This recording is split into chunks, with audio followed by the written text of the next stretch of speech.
তো কি হচ্ছে দেখো অবস্থা, দেখো কি করলো।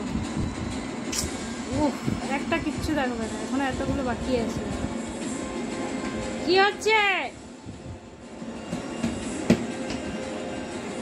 পাউডারটাকে ফেলেছে।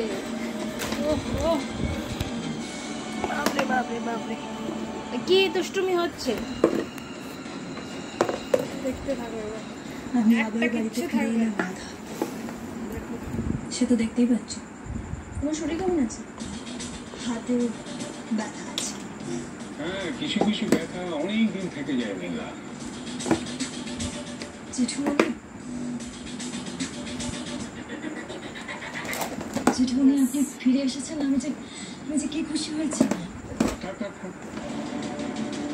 তুমি আমাকে জেঠুমনি বলে ডাকবে না, আমাকে জেঠুমনি বলে ডাকবে শুধু এবারে বাচ্চারা আর রাধা। কিন্তু রাধা তো এই বাড়ির বাচ্চা নয়। রাধা এই বাড়ির বউ। রাধা আমার মা, আমাকে নতুন জীবন দিয়েছে। আর তুমি হঠাৎ জেঠুমনি বলে আমার সঙ্গে আত্মীয়তা করাবার চেষ্টা করছো কেন? আসলে ছোট থেকে এই বাড়িতে কি হচ্ছে এটা? এই বাড়ির কিছু বাকি আছে? দাদা ওকে ওরকম করে বললে ওগুলো আছে, ওগুলো ফেলে দাও, ওগুলো সব ফেলে দাও। না থাকলে আমরা শেষ হয়ে যেতাম। নিজের জীবন তুচ্ছ করে রাধাকে বাঁচিয়েছে। সে তো ইন্দু কত জায়গায় কতজন। কি হলো দিদি, তুমি কিচ্ছু বলবে না? তোর দাদা আমার স্বামী, আর আমাদের সময়টা তো একটু অন্যরকম ছিল।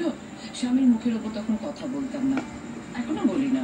আর তাছাড়া উনি তো ভুল কিছু বলছেন না, তাই কথা বলার কোনো প্রশ্নই ওঠে না। চল